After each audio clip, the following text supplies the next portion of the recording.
प्रणाली global science IQ। तो सबसे पहले हमारे सभी प्यारे प्यारे स्टूडेंट्स को हमारा प्यार भरा नमस्कार।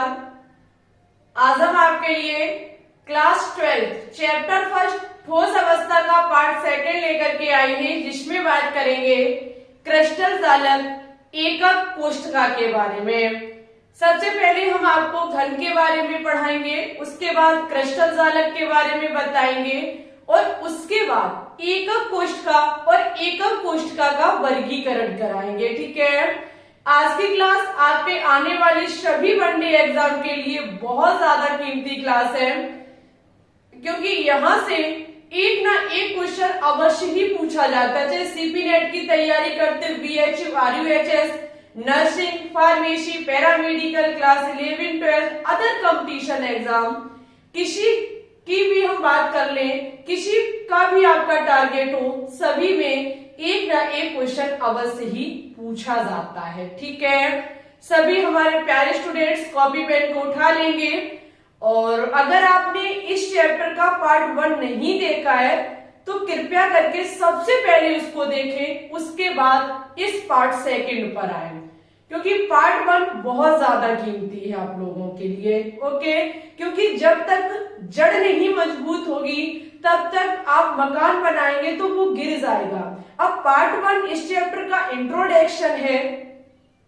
जब इंट्रोडक्शन, उसकी जड़ नहीं पता, शुरुआत कहां से है, तब तक मंजिल बनाना शायद हमारे हिसाब से बहुत ज्यादा बेकार है। ठीक है, ज्यादा बात नहीं करेंगे, सभी स्टूडेंट्स हमारे साथ चीजों को नोट डाउन जरूर करेंगे। ठीक है, सबसे पहले हम जो पढ़ने जा रहे हैं वो है घन यानी कि क्यूब।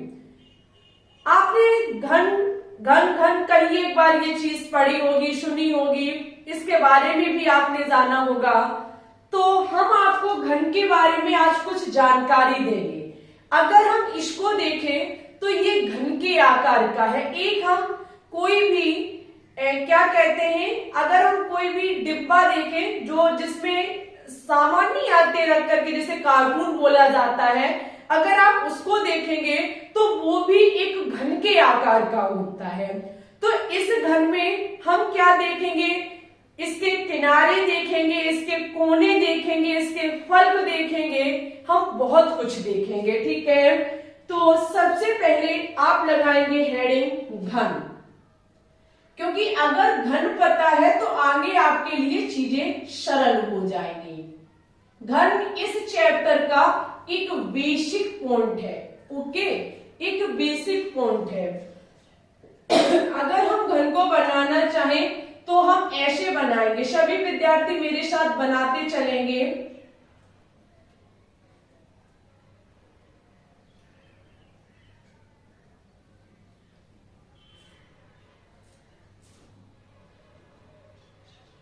ये है हमारा घन शेप। ठीक है, इसमें सबसे पहले हमको देखना है, सबसे पहले कोनों की संख्या। क्या देखेंगे, कोनों, यानी कि इसमें कोने कितने हैं, कोनों की संख्या। ठीक है, क्यू में हम कोनों की संख्या। सेकंड नंबर पर हम देखेंगे कि इसमें फलकों की संख्या कितनी है। फल्क, फल्क का मतलब होता है फेस, फलकों की संख्या कितनी है।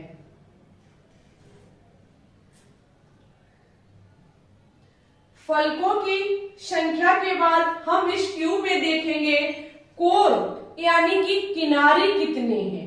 तीसरे नंबर पर जिसे आप कहते हैं कोर, जिसे गांव में कहते हैं छोर, छोर नहीं होता है, कोर होता है। ठीक है, कोरों की संख्या, या फिर हम कहेंगे किनारों की संख्या, किनारों की संख्या।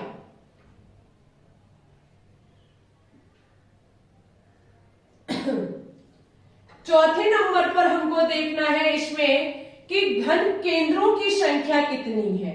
किसकी संख्या, घन केंद्रों की संख्या इसमें कितनी है। फल का आपको पता है, केंद्र पता है, कोर क्या होते, किनारे क्या होते हैं। अगर ये चीज आप सीख गए, सच्ची बता रहे 50% आज का टॉपिक आप सीख जाएंगे। ठीक है। उसके बाद आप देखेंगे घन विकर्णों की संख्या। क्या देखेंगे? घन विकर्णों की संख्या।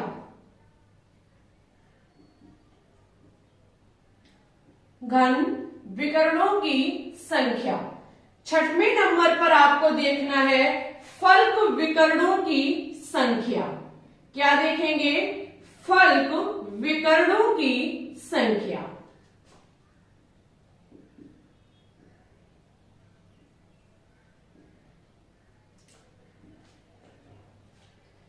आपको ये देखना है कि घन में कोने कितने हैं। क्या देखना है? कोने कितने। चलो सबसे पहले हम कोने देखते हैं। कोने का मतलब एक कोना, ये दूसरा कोना, ये तीसरा, ये चौथा, ये पांचवा, ये छठवां, ये सातवां और ये हमारा आठवां। एक घन में जो कोने होते हैं वो कितने होते हैं? 8 होते हैं। एक घन में कोने कितने होते? 8 होते। ठीक है। कोने, आपको कोने पता होने चाहिए। एक रूम में 4 कोने होते। 1 2 3 4 हो गए 4। अब ऊपर गिनो 5 6 7 8। तो रूम में कितने कोने हुए? 8 कोने हुए। ठीक है। अगर आप इसमें देखना चाहें तो 1 2 3 4 और 4 ही नीचे 5 6 7 8। तो कोने की संख्या कितनी हुई? 8 हुई। ठीक है। उसके बाद हम देखेंगे फल्क कितने हैं। फल्क का मतलब होता है फीस, यानी कि अगर हम इस रूम में देखें तो जिस पर बोर्ड लगा ये एक फल्क, जिधर साइड कैमरा है वो दूसरा, इधर साइड तीसरा, इधर साइड चौथा, नीचे साइड पांचवा और ऊपर साइड छठवां। एक घन में जो फल्क होते हैं वो 6 होते हैं। चलो भाई इससे भी देख लें।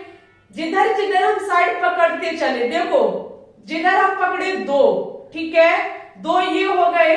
उसके बाद 2 2 4। अब हम अभी ऐसा पकड़ा था, अब ऐसा पकड़ लेंगे तो ये कितने हो गए हमारे? 6। कितने हो गए? एक मिस्टेक हो गई इसमें। फिर देखो ऐसे देखेंगे, फेस इसमें देखना है। 1 2 3 4 5 6। कितने फल्क होते हैं? 6 होते हैं। ठीक है।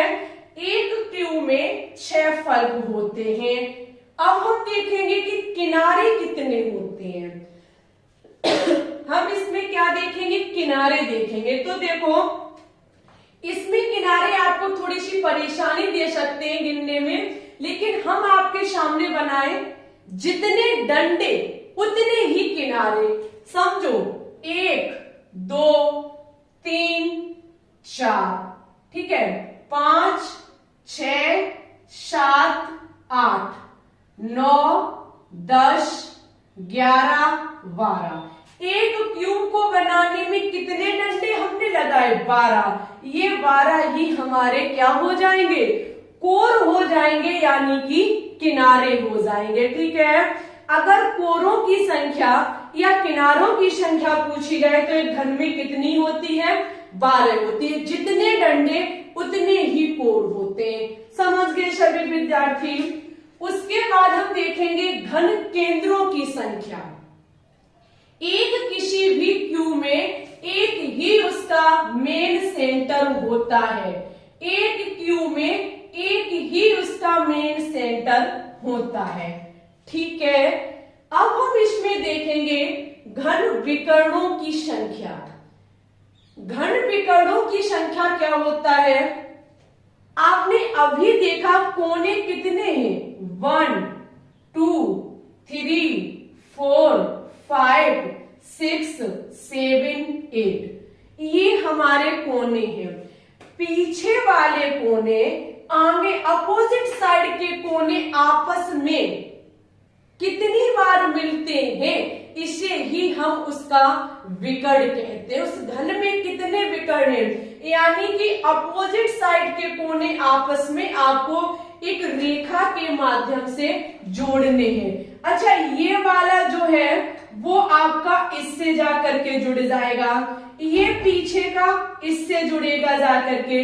समझते रहना, ये वाला इससे और ये वाला हमारा इससे। क्योंकि ये 4 आगे के कोने हैं और ये 4 हमारे पीछे के कोने हैं। बहुत ध्यान से समझेंगे, यहाँ पर अपोजिट साइड के कोने जो हैं वो 4 बार यानी कि 4 विकर्ण के माध्यम से जुड़ जाते हैं। ठीक है, तो अगर एक घन विकर्ण की संख्या देखी जाए तो 4 होगी। कितनी होगी? 4 होगी, यानी कि 4 होगी। ठीक है, अगर हम देखें कि फल्क विकर्णों की संख्या कितनी है, फल्क जैसे कि एक फल्क ये रहा, दूसरा नीचे का ये रहा, आगे का ये रहा, पीछे का ये रहा और साइड से ये रहा। ठीक है, अब कितने हो गए? 1 2 3 4 5। ये पीछे का हो गया, एक हमारा ऊपर का हो जाएगा, हो जाएंगे कि 6 नहीं हो जाएंगे। एक फल्क माना कि हम इधर साइड का लें तो इसमें विकर्ण कितने बन सकते हैं? 2 बन सकते हैं। एक फल्क पर 2 विकर्ण बन सकते हैं। इसी प्रकार से अगर पूरे घन में फल्क विकर्णों की संख्या देखी जाए तो फल्क कितने हैं? 6। तो 6 के 2 गुने यानी कि हमारे 12 हो जाएंगे। कितने हो जाएंगे? 12 हो जाएंगे। समझ गए सभी स्टूडेंट्स? कोनों की संख्या कितनी है? 8 है। कोने तो आपके सामने है क्यू में। ठीक है, अगर हम फल्क की संख्या देखें तो फेस कहने का मतलब कितनी दीवारें हैं? एक ऊपर होगी, एक नीचे होगी, 2 साइड से होंगी। ठीक है, और एक ऐसे में होंगी। तो इस एक कमरे से ही आप जोड़ लीजिए, कितने हो जाएंगे?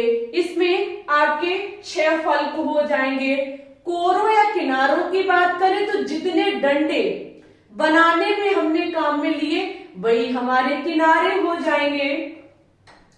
किसी भी क्यू में एक ही केंद्र होता है। अगर हम घन विकर्णों की संख्या की बात करें तो अपोजिट साइड यानी कि आपको पीछे और आगे के किनारों कोनों को मिलाना है। कोनों को मिलाना है तो ये कितने विकर्णों से मिलेंगे? 4 विकर्ण से मिलेंगे। ठीक है, कितने से मिलेंगे? 4 से मिलेंगे। फल्क विकर्णों की संख्या देखें तो एक फल्क पर 2 विकर्ण, एक फल्क पर, जैसे कि ये हमारा फल्क है पीछे का, तो आप देखेंगे ये इससे अपना मिल जाएगा। ऊपर नहीं, अपोजिट साइड में हमेशा मिलाना होता है। अपोजिट साइड में मिलाना होता है। तो एक फल्क पर 2 विकर्ण, टोटल फल्क कितने होते हैं? 6 होते हैं। तो विकर्ण की संख्या कितनी होगी? 12 होगी। ठीक है, ये छोटी सी जानकारी थी हमारे प्रिय स्टूडेंट्स घन के बारे में। किसके बारे में? घन के बारे में, यानी कि क्यूब के बारे में। बनने एग्जाम कभी कभी यहाँ से प्रश्न पूछ लेता है, इसलिए ये जानकारी देना very important and most important था। ओके, फटाफट इसको आप लोग लिखेंगे। अब हम देखेंगे क्रिस्टल जालक के बारे में। क्रिस्टल जालक जिसे त्रिविम जालक भी कहते हैं और बहुत ज्यादा कीमती है आप लोगों के लिए। लीजिए इसकी स्क्रीनशॉट। तो अब हम देखेंगे क्रिस्टल जालक जिसे त्रिविम जालक और आकाशीय जालक भी कहा जाता है। आप लोगों ने पिछले पार्ट में एक चीज पढ़ रखी है कि ठोस जो होते हैं वो 2 प्रकार से होते हैं। एक हमारे क्रिस्टलीय ठोस होते हैं और दूसरे हमारे अक्रिस्टलीय ठोस होते हैं। ठीक है, क्रिस्टलीय ठोस की जो ज्यामिति होती है वो निश्चित होती है, जबकि अक्रिस्टलीय ठोस की जो ज्यामिति होती है वो आपकी अनिश्चित होती है। तो हमको जो देखना है वो क्रिस्टलीय ठोस को देखना है। किसको देखना है? क्रिस्टलीय ठोस की जियोमेट्री यानी कि ज्यामिति को देखना है। ठीक है, देखो यहां लिखा हुआ है कि क्रिस्टलीय ठोसों में अवयवी कण, परमाणु, अणु या फिर आयन होते हैं। ये चीज आपको हम पिछले पार्ट में भी बता चुके हैं कि कोई भी ठोस जो होता है वो अवयवी कणों से मिलकर के बना होता है। वो अवयवी कण परमाणु और आयन कोई भी हो सकता है। ठीक है, तो क्रिस्टलीय ठोस में जो अवयवी कण होते हैं, अवयवी कणों की एक निश्चित ज्यामिति में त्रिविम व्यवस्था होती है। समझो मेरी बात को, क्रिस्टलीय ठोस की निश्चित ज्यामिति होती है, ये चीज आपको कल ही हम बता चुके हैं। लेकिन क्रिस्टलीय ठोस में जो अवयवी कण होते, अणु हो, आयन हो या परमाणु हो, वो त्रिविम व्यवस्था में होता है। किसमें होता है? त्रिविम व्यवस्था। त्रिविम व्यवस्था का मतलब होता है 3D स्ट्रक्चर, यानी कि एक्स एक्सेस पर भी होगा, वाई भी होगी और जेड एक्सेस भी होगा। आप लोग समझेंगे एक सेकंड के लिए। यहां पर अगर हम इस स्ट्रक्चर को देखें, जो कि हमारा क्रिस्टल जालक है, क्या है? क्रिस्टल जालक है, जो या तो परमाणु से मिलकर के बना होगा या अणु से या फिर आयन से। इसमें अगर हम देखें, जिन अवयवी कणों से ये क्रिस्टल जालक मिलकर के बना है, उस अवयवी कणों की जो इसमें व्यवस्था है वो 3D है, यानी कि त्रिविम व्यवस्था है। कैसे है? क्योंकि अगर हम इधर देखें तो एक्स एक्सिस, एक्स अक्ष है, इधर देखें तो जेड अक्ष और इधर देखें तो हमारा वाई अक्ष है, यानी कि यहां पर इसका 3D स्ट्रक्चर है। ठीक है। क्रिस्टल जालक में जो अणु, आयन या फिर परमाणु होते हैं, ये त्रिविम व्यवस्था में होते, 3D स्ट्रक्चर में होते। ठीक है, क्योंकि इसमें एक्स वाई जेड एक्सिस होते हैं। ओके, समझ गए सभी स्टूडेंट्स? इस चीज में अगर हम देखें, अगर हम इस क्रिस्टल जालक में देखें तो एक चीज की बार बार पुनरावृत्ति हो रही है। पहले मेरी बात को समझें। अगर हम किसी दीवार का निर्माण कर रहे हैं, किसका निर्माण कर रहे हैं? दीवार का निर्माण कर रहे हैं, तो हम दीवार बनाने के लिए हमको चाहिए ईंट। वो ईंट हमारी जो होगी वो किसी भी माध्यम से जुड़ी होगी। कहने का मतलब समझिए, वो हमारी ईंटें जो होंगी वो एक दूसरे के ऊपर भी होंगी, तिरछी भी होंगी, थोड़ी इधर उधर भी होंगी और कुछ आधी आधी ऊपर होंगी। मीन्स हमारी दीवार ईंटों से मिलकर के बनी होगी, ये बात तय है। उसमें उसकी व्यवस्था कुछ भी हो सकती है। जरूरी नहीं है कि ईंट के ऊपर ईंट ही रख करके दीवार बनाई जाए। इसी प्रकार से हमारा क्रिस्टल जालक होता है।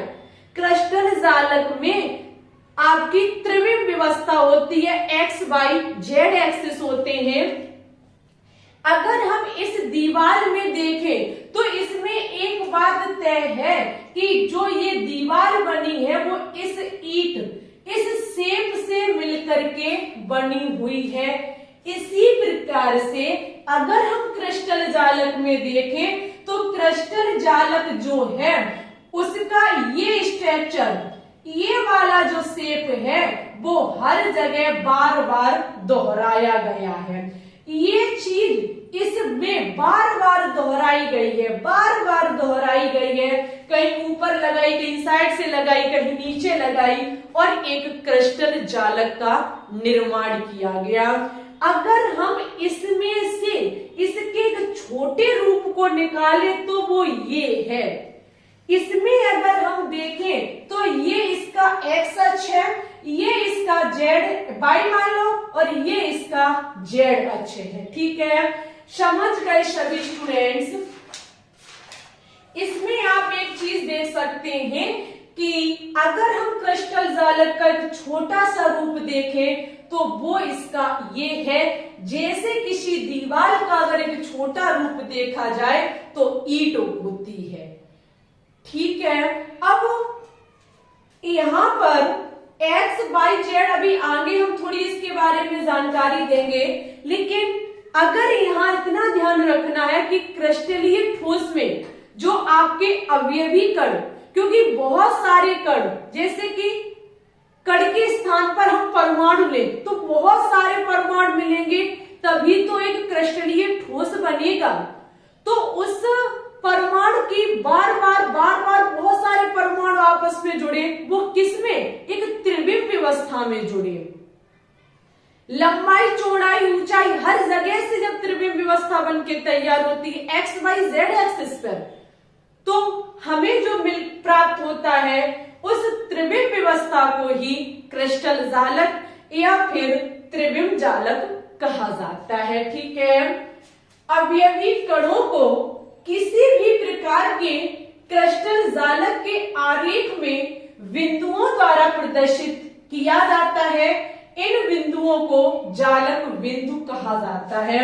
अगर हम इस प्रकार से अवयवी कणों को दर्शा दें एक बिंदु के रूप में, आरेख लाइन पर बिंदु के रूप में दर्शा दें, तो इन्हीं को क्या कहा जाता है? इन्हीं को जालक बिंदु कहा जाता है।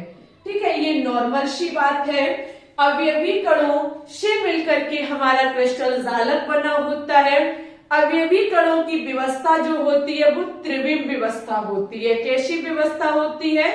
त्रिविम व्यवस्था होती है। और हमारे प्रिय स्टूडेंट्स, त्रिविम व्यवस्था में अगर हम देखें तो जो त्रिविम व्यवस्था होती है उसे ही क्रिस्टल जालक या फिर त्रिविम जालक कहा जाता है। और अवयवी कणों को आरेख पर अगर हम बिंदु के रूप में दर्शा दें तो उन बिंदुओं को जालक बिंदु कहा जाता है। ठीक है, अभी हमने थोड़ी देर पहले बोला कि एक दीवार जो ईंटों से मिलकर के बनी हुई है, वही ईंट जो बार बार लगाई जा रही है, उसी प्रकार से एक क्रिस्टल जालक जो बताता है कि ये उसका एक सबसे छोटा रूप है, इसी को ऊपर लगा दिया, नीचे लगा दिया, दाएं बाएं लगा करके एक क्रिस्टल जालक का निर्माण किया गया। ये चीज जो बार बार दोहराई गई उसे ही एकक कोष्ठका कहा जाता है। यहाँ लिखा हुआ है कि संपूर्ण क्रिस्टल संरचना में, यहां सही कर लेना, ठीक है, संरचना लिख लेना, संपूर्ण क्रिस्टल संरचना, ये रही हमारी संपूर्ण क्रिस्टल संरचना में वह छोटी से छोटी इकाई जिसे सभी दिशाओं में समान रूप से बार बार दोहराने पर क्रिस्टल संरचना का निर्माण होता है, इसे ही एकक कोष्ठका या फिर मात्रक कोष्ठका कहते हैं।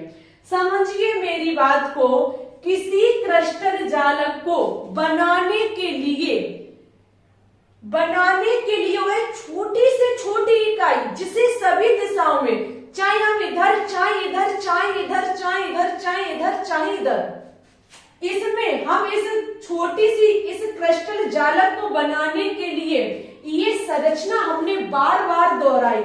देख सकते हैं इसका जो निर्माण हुआ है वो ऐसे हुआ है। ठीक है, ऐसे हमने 3 बार बनाए। ठीक है, और इनको हम हर एक कोना जोड़ते गए, फिर बीच में आरेख करते गए और इसका निर्माण हुआ है। तो इसमें हमने जो बार बार संरचना यूज में लाई है वो ये है, इसको बनाने के लिए।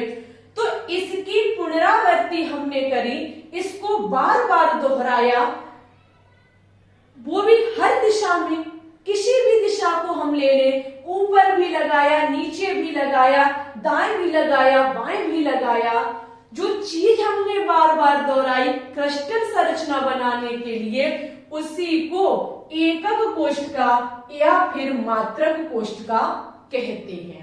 ये एक वेरी इंपॉर्टेंट पॉइंट है, वनडे एग्जाम आपसे पूछ सकता है कि क्रिस्टल संरचना या त्रिविम जालक बनाने के लिए किसकी बार बार पुनरावृत्ति की जाती है, किसको बार बार दोहराया जाता है, तो वो हमारी एकक कोष्ठका होती है। ठीक है, क्रिस्टल जालक का एक नमूना मान लीजिए। ठीक है, क्रिस्टल जालक का एक नमूना होता है हमारी एकक कोष्ठका। समझ गए सभी स्टूडेंट्स? ओके, अब हम देखेंगे एकक कोष्ठका के प्रकार। क्या देखेंगे? एकक कोष्ठका के प्रकार, जो कि होंगे हमारे कणों की व्यवस्था के आधार पर। देखो, अगर हम चीजों को लिखेंगे, समझाएंगे, लिखते लिखते समझा, तो ये चीज टाइम बर्बाद है। ठीक है, ऐसा नहीं है थ्योरी वनडे एग्जाम पूछेगा तो एक शब्द एक्सप्लेन किया जाए।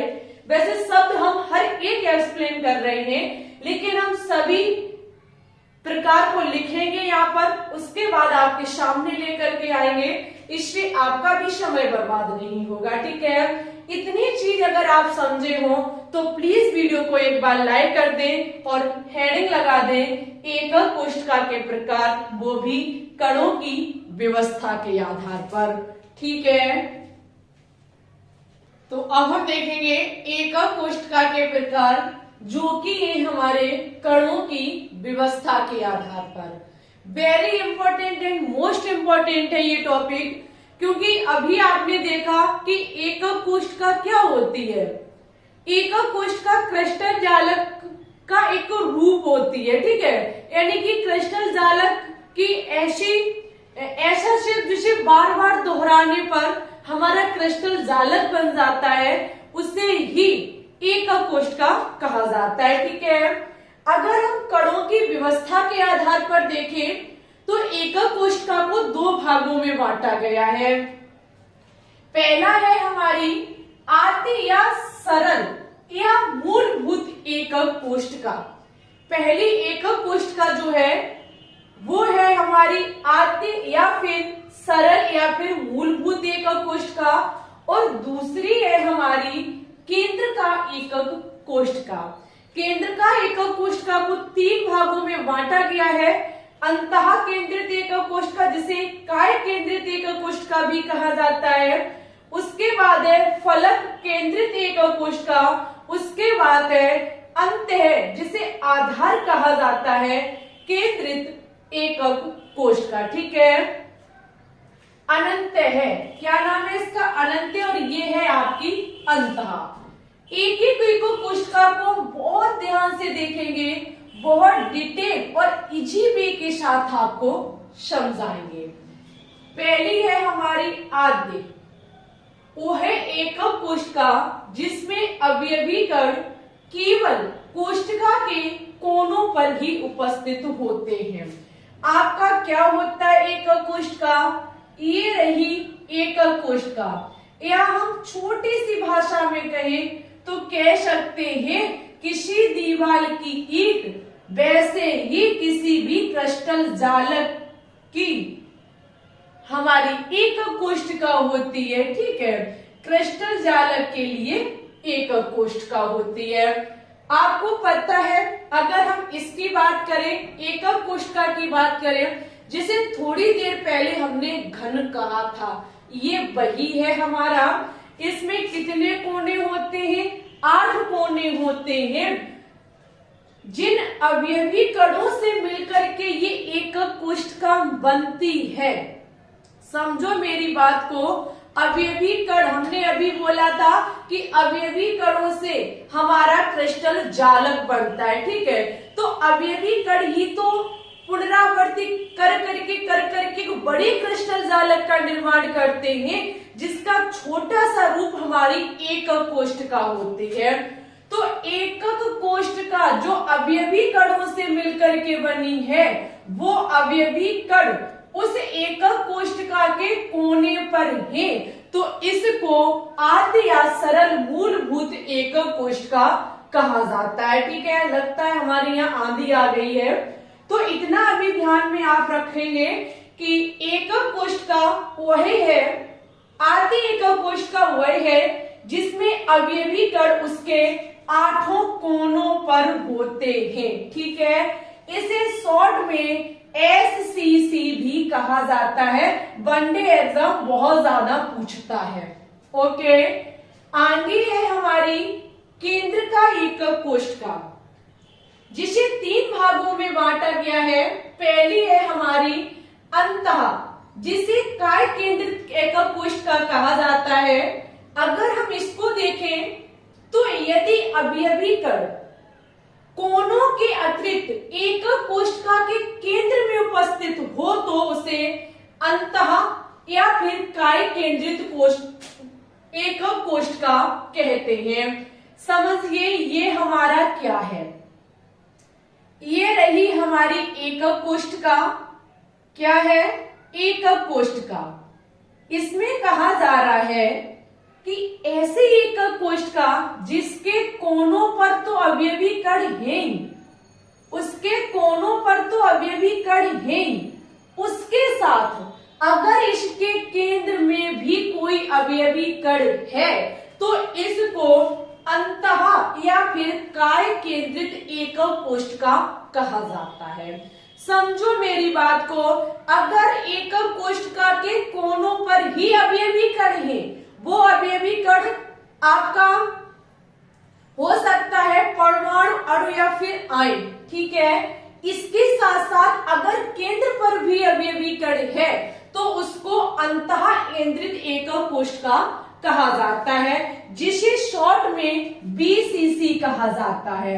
क्या कहा जाता है? बीसीसी कहा जाता है। ओके, आगे है हमारी फल्क केंद्रित एकक कोष्ठका। ये केंद्रित एकक कोष्ठका के भाग है, ठीक है। केंद्र का बोले या केंद्रित बोले, बात एक ही है। सेकेंड टाइप है इसका फल्क केंद्रित एकक कोष्ठका। यदि अवयवी कण एकक कोष्ठका के कोनों के अंतर्गत प्रत्येक फल्क के केंद्र पर उपस्थित हैं, तो इसको फल्क केंद्रित एकक कोष्ठका कहा जाता है। इसको समझेंगे, अगर हमारी एकक कोष्ठका, ये रही हमारी एकक कोष्ठका, इस एकक कोष्ठका में कोनों पर तो है ही अवयवी कण, किस पर? कोनों पर तो है ही अवयवी कण, लेकिन इसके साथ साथ इसके हर एक फल्क पर है, जैसे कि नीचे, ऊपर, साइड से और आपका पीछे और आगे, ठीक है। सभी फल्क पर यदि अवयवी कण है तो इसे फल्क केंद्रित एकक कोष्ठका कहा जाता है। समझो, बहुत कीमती बात हम बोल रहे हैं आपके सामने। अगर हमारे कोनों के साथ साथ फल्क पर भी अवयवी कण है तो इसको फल्क केंद्रित एकक कोष्ठका कहा जाता है, ठीक है। तीसरी है हमारी अनंत्य, क्या लिखा हुआ है? अनंत्य आधार केंद्रित एकक कोष्ठका। ये अंता है, ये अनंत्य है, ठीक है। अनंत, अनंत नहीं, अनंत्य, ठीक है। अनंत्य या फिर आधार केंद्रित एकक कोष्ठका इस प्रकार की एकक कोष्ठका में अवयवी कण कोनों के अतिरिक्त किन्हीं दो विपरीत फलकों के केंद्र पर उपस्थित होते हैं। इसे समझेंगे। देखो, इसका अगर हम देखें तो इसका दूसरा नाम होता है FCC। वनडे एग्जाम पूछ लेता है FCC। इसमें देखो क्या है, ये रही हमारी एकक कोष्ठका, ये रही हमारी एकक कोष्ठका। इसमें क्या होता है, कोनों पर तो होती ही है हमारी कण, अवयवी कण। इसमें क्या है कि आपके अवयवी कण कोनों पर है, साथ ही साथ विपरीत फल्क पर, प्रत्येक फल्क पर नहीं, विपरीत फल्क पर, जैसे कि ऊपर है और नीचे वाले फल्क पर है। विपरीत फल्क पर यदि अवयवी कण है तो इसको अनंत्य या फिर आधार केंद्रित एकक कोष्ठका कहा जाता है। ये होते हैं कणों की व्यवस्था के आधार पर एकक कोष्ठका के भाग। एकक कोष्ठका से मिलकर के हमारी क्रिस्टल जालक बनती है, ठीक है। बार बार एकक कोष्ठका के दोहराने से क्रिस्टल जालक बनता है, वो हमारा ये है एकक कोष्ठका। एकक कोष्ठका को कणों के आधार पर दो भागों में बांटा गया है। एक है आपकी आदि, दूसरी है आपकी केंद्र का एकक कोष्ठका। आदि एकक कोष्ठका क्या होती है? जिसके 8 कोनों पर अवयवी कण होते हैं, उसे कहा जाता है आदि या सरल मूलभूत एकक कोष्ठका, ठीक है। और अगर एकक कोष्ठका के 8 कोनों पर अवयवी कण है, साथ ही साथ उसके केंद्र पर भी है, तो इसको अंतः केंद्रित एकक कोशिका कहा जाता है। ओके, अगर एकक कोशिका कोनों के साथ साथ सभी फलक पर है, फलक से याद रखो कि सभी फलक पर होंगे, तो इसको हमारा क्या कहा जाता है, फलक केंद्रित एकक कोशिका। और अगर ऐसी एकक कोशिका जिसमें 8 कोनों पर अवयवी कण हैं, साथ ही साथ विपरीत फलक पर हैं, तो इसको अनंत आधार केंद्रित कोशिका या फिर ECC कहा जाता है। ठीक है, पूछा जाता है वनडे एग्जाम में, कोनों के साथ साथ सभी फलक पर उपस्थित अवयवी कण कौन सी एकक कोशिका होती है, तो आपकी फलक केंद्रित एकक कोशिका होती है। ठीक है, सभी के नाम आपको बहुत अच्छे से रटे होने चाहिए। अवयवी कणों से ही एकक कोशिका बनती है और बहुत सारी एकक कोशिका मिलकर के क्रिस्टल जालक का निर्माण करती हैं। ठीक है, ये था हमारी कणों की व्यवस्था के आधार पर। अब हम देखेंगे पैरामीटर के आधार पर एकक कोशिका। किसके आधार पर, पैरामीटर के आधार पर एकक कोशिका का वर्गीकरण जो है वो 7 भागों में किया गया है। कितने भागों में किया गया है, 7 भागों में किया गया है। एक बार अब हम इसको समझेंगे जो कि बहुत ज्यादा इंपॉर्टेंट है। ठीक है, बहुत ज्यादा कीमती है, पैरामीटर के आधार पर एकक कोशिका का वर्गीकरण। देखो, जो आपका एकक कोशिका का वर्गीकरण पैरामीटर के आधार पर है, ये हम नेक्स्ट क्लास में कराएंगे। माफी चाहेंगे, हमारा पूरा इरादा इसी क्लास में बनाने का था, लेकिन हमारे यहाँ मौसम खराब हो गया है। ठीक है, बारिश जैसा मौसम हो चुका है, आंधी आ चुकी है, तो फिर अब ये क्लास हम यहीं पर समाप्त करते, माफी चाहेंगे। ये क्लास जो है वो आपको कल 100% पूरी मिलेगी। जो भी इसमें छूट गया है वो आपको नेक्स्ट लेक्चर में देखने को मिलेगा। और जो भी लगभग 30 मिनट का ये हमारा है पैरामीटर के आधार पर, लेकिन अब मौसम तो हमारे हाथ की बात नहीं है, तो कोई बात नहीं, इसको हम नेक्स्ट लेक्चर में करा देंगे। और उसके बाद अब ये जैसे एक ही लेक्चर में कराने का हमारा इरादा था, 1 घंटे प्लस की क्लास हमने सोच रखी थी। अब आपको जो आगे क्लास मिलेगी उसमें हम थोड़ा सा समय बढ़ा देंगे। अब आप ये कहें आगे वाली क्लास में हम कुछ ऐड कर दे, तो ऐसा नहीं करेंगे, क्योंकि टॉपिक एक ही वीडियो में होना चाहिए। ओके, आप लोग समझदार हैं, समझ सकते हैं हमारी बात को। तो इसके लिए सबसे पहले हमारे सभी प्रिय स्टूडेंट्स हमें कमेंट बॉक्स में कमेंट करके ये बताएंगे कि आज की क्लास आपको कैसी लगी। आपने इसके फर्स्ट पार्ट को बहुत ज्यादा प्यार दिया, इसी तरीके से इस पार्ट को भी प्यार दें। और अगर वीडियो अच्छी लगी हो तो प्लीज इसे लाइक करें, दोस्तों के साथ शेयर करें, चैनल पे न्यू है तो चैनल को भी सब्सक्राइब कर लें। ठीक है, माफी चाहेंगे, वैसे तो हम पूरा टॉपिक कराना चाहते थे, लेकिन क्या बताएं मौसम बहुत ज्यादा बिगड़ चुका है। ठीक है, इस टॉपिक में जहां आपको समस्या लगी हो, जहां चीजें समझ में ना आई हो, आप तुरंत लिख सकते हैं कमेंट बॉक्स में। जब हम इसका नेक्स्ट लेक्चर लेकर के आएंगे तो वहां चीजें क्लियर करा देंगे। ठीक है, आज शाम 3 बजे पॉलीमर चैप्टर का मॉक टेस्ट लिया जाएगा। सभी स्टूडेंट्स जरूर आए, क्योंकि बहुत ही टॉप लेवल के क्वेश्चंस कराए जा रहे हैं पॉलीमर में, तो जरूर से उस वीडियो को ज्वाइन करें। 3 बजे लाइव आइएगा। ठीक है, तो आज के लिए भी इतना ही रखते हैं। अपना ख्याल रखना, अच्छे से पढ़ना, आगे बढ़ना, ऊंचाइयों को छूना।